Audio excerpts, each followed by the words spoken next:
I have my basic drawing done here, and now I want to show you how, once I have my accuracy, I move on to getting some character in my drawing. I drew Delilah's head from the photo that you see, and I added her body out, basically using reference from another cat, from a picture of another cat, and what I know about cats. So that's another thing I got to pay attention to here too today, is to make sure that it does in fact fit her body and that it does look like Delilah's body. So I start by taking some of those lines that I feel are good and accurate and just, putting a bit of rhythm and twist into them and character. So what I'm aiming for is kind of, that flowing motion. If I can connect this with this down here and, just make sure I've got some good flow. Be darkening up the lines.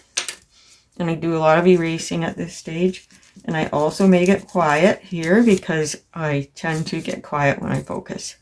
So I just want to get in a bit of that, the fluffy look. Take advantage of how some of these lines connect. So you see how this one kind of shrunk up here. So it really helps connect and bring the whole drawing together. And this one, kind of a swoop up here. So connects here. And that, when you pay attention to that, it just really gives the drawing a good rhythm. Just looking for connecting lines. Here's another one that goes up from here and up around here. And this is something that just comes with practice and trusting your gut.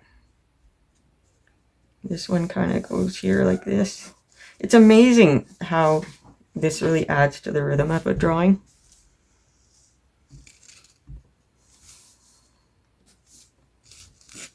And you can use these markings on the forehead too to kind of connect with that. And they also help shape the forehead.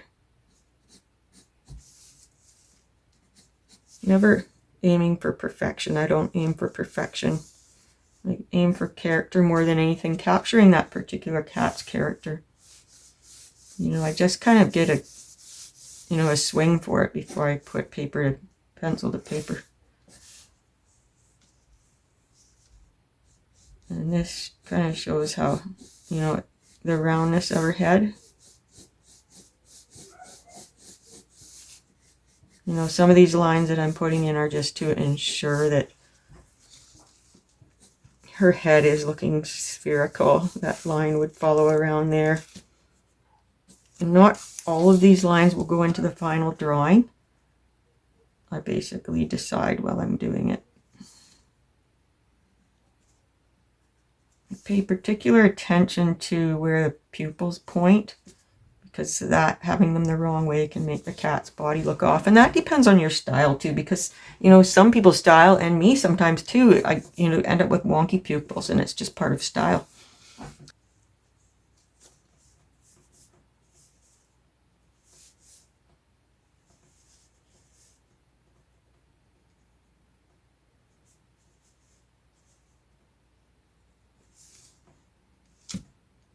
A bit of rhythm here.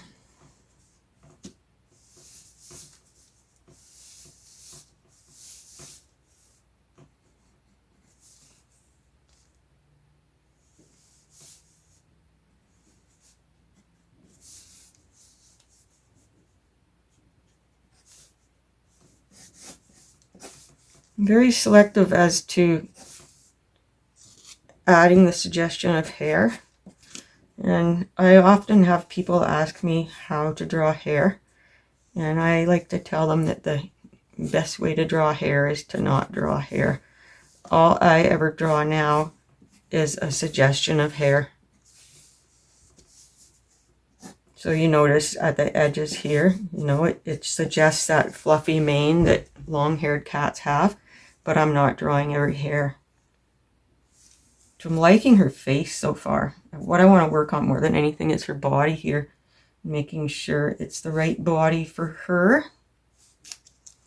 And she ended up being cut off down here. My tracing paper wasn't big enough. So what I do is I draw my drawing in my sketchbook. and then I trace it out of my sketchbook. And I started with just her head without the body. So, and then when I went to add the body, I didn't end up having enough room, so I'll have to add it on down here. But that's okay, you know, just because it doesn't work out perfect, just work with it anyways. Just do what you gotta do. Being an artist is all about being innovative. So I'm kind of liking that. What I want to do now is get those paws in down here. And I think she's going to end up looking a lot better when she's got her paws down here too, because she just kind of looked a little bit funny without the suggestion of paws in here. So I'll just get them right onto this paper.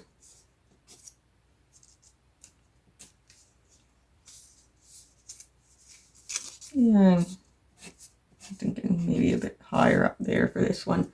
I don't need to use a kneaded eraser for this because it's just the sketch on tracing paper. And what I do often is once I get this sketch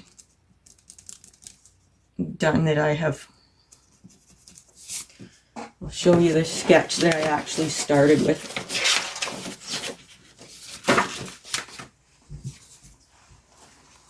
This down below is the sketch that I actually started with, and I had started to do her portrait with this one, but I ended up liking this one better, so I did this and I liked this, and I thought, well, I want to have the whole body. So that's when I ended up drawing it on bigger paper and then tracing it so I could make some corrections. I'm just kind of feeling like that looks a little better there. I don't want my kneaded eraser for this. It's easier to use this one. These long-haired cats, this is actually my daughter Rita's cat. They tend to have rather big paws. I'm used to cats with little paws, but I told Rita a long time ago I needed to do a portrait of Delilah, so here I am. Just a suggestion of toes, and I didn't worry about measuring or exactly where they were in the photo of the reference cat. Just trusted my gut to get those paws in, or toes I should say. Never has to be perfect. I wouldn't want art that's perfect. It has no character. As long as it looks like cat paws. And ideally they'll be a little different size, right? Because cats don't sit exactly square in front of us and make their paws look exactly the same. Their paws may be very similar, but the perspective makes them look different sizes. And there's a suggestion of a paw back here too. There's the suggestion of toes there. And this paw is a bit smaller because it's farther back, or it appears a bit smaller. I just want to, her mane is a big part of her, so I want to make sure this gets in here. That's a little bit too ordinary and, you know, too uniform. And I'll pick away at a drawing like this for a long time.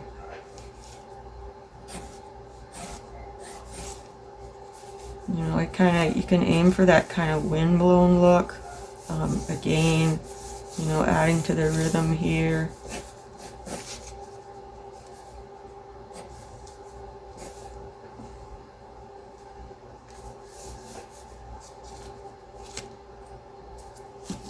I'm always erasing lines and putting them back, and that's why this tracing paper is great, because it's very durable. It's great for this kind of thing. Yeah, I don't like that. And this is so relaxing too. Like, you know, so many people I've known, they want to get the drawing stage over with so quickly, and almost like it's a chore, so they can get to the good part, the painting. But to me, the drawing is a good part. I mean, I enjoy the painting too if I'm painting. But it's so relaxing. It's so meditative. Sometimes I yap too much, so a really good way to watch my videos is to listen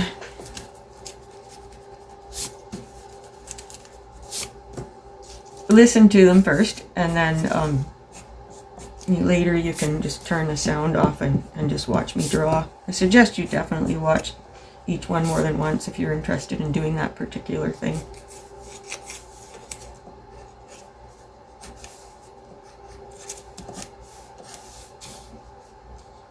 Now I want a tail in here, because the tail is really good at helping add to rhythm. And I think I need to add a bit more paper if I'm going to put a tail in here. A lot of times I end up with patchwork. But the thing is, you know, I change what I'm doing and I don't want to start over, so I just kind of patchwork it. As long as I got my reference photo, that's what counts. Or my reference drawing. I will. I'm just going to put this down here for now, I think. I just want to get a tail that kind of adds to the flow, the rhythm around like this. So Delilah's hair, you know. And I'm going to get that tail coming from about here. I don't know what size paper I'm going to end up with, but it's going to be a lot bigger than I figured on to start with. I like that. So it kind of shows her tail coming up from behind, and it points up around towards her face, which is the focal point. I like that. Now I can move this tape over. We'll leave that off there because I want you to be able to see all this. Okay, let's continue.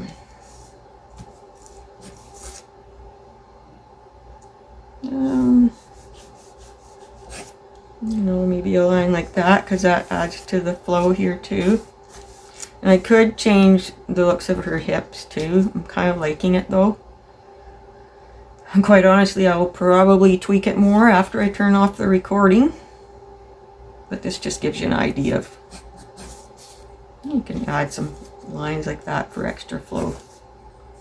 I've really moved away from realism over the years. I used to be a total realist, and my drawings had to look exactly like the photo or exactly like the cat that was in front of me. But I found it very freeing to move away from realism.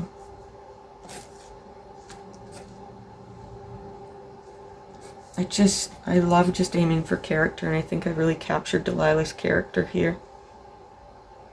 And of course it has to pass approval with Rita, her mummy. Now with some of these lines, I just want to make sure they got enough character. You know, I followed the flow here. And that they're dark enough. I've got the right amount of lines. I've got the lines I need to help me with my painting. And she's a blue cream, as you can see. So that's a whole another set of challenges as I start to apply watercolor paint. I actually like her.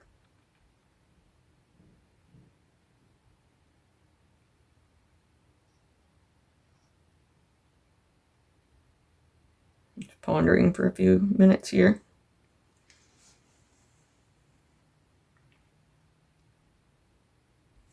I think the other back paw might be back here. I'm thinking maybe behind here somewhere, but I feel like if I add it over here, it'll be too uniform. Like this side will be the same as this, and I don't want that. So we're just gonna assume that it's in behind there.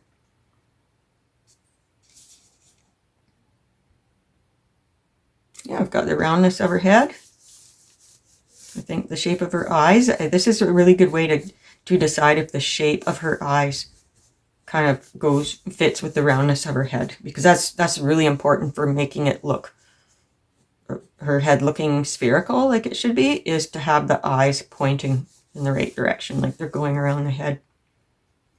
And of course the mouth too.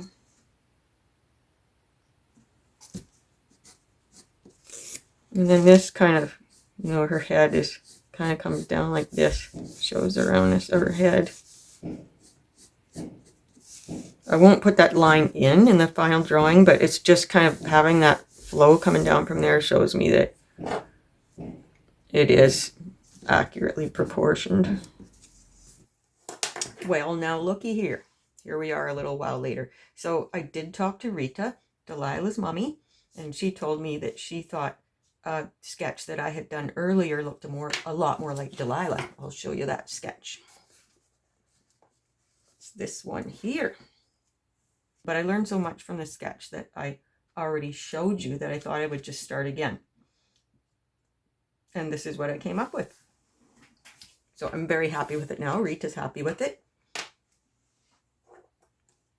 And you know, it's really all about practice. It's about doing it a lot, because that's when you become more able to give your drawing that character. You become more able to decide which lines are important and which lines can be left out. And if you actually did add those extra lines in, it would just cause a lot more busyness and confusion, and the eye doesn't know where to look. So it's all about the important lines that add character and give your drawing that delightful charm.